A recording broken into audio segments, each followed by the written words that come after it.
A parcela Carón de Liporto é o mellor lugar para albergar a futura residencia municipal.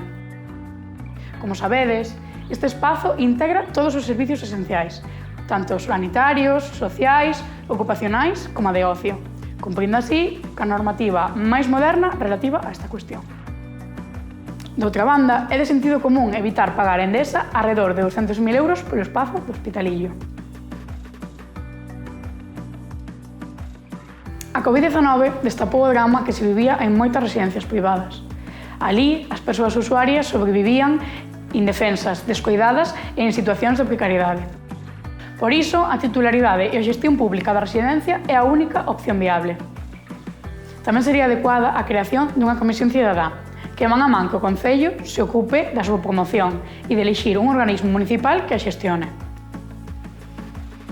O BNG aposta porque as residencias sexan un lugar onde as persoas poidan seguir ca súa vida igual ou mellor que nos seus fogares, activas e con condicións dignas. Precisamos que sexa un servizo efectivo, que xere emprego e con calidade para as persoas usuarias. Por iso, titularidade pública e xestión municipal.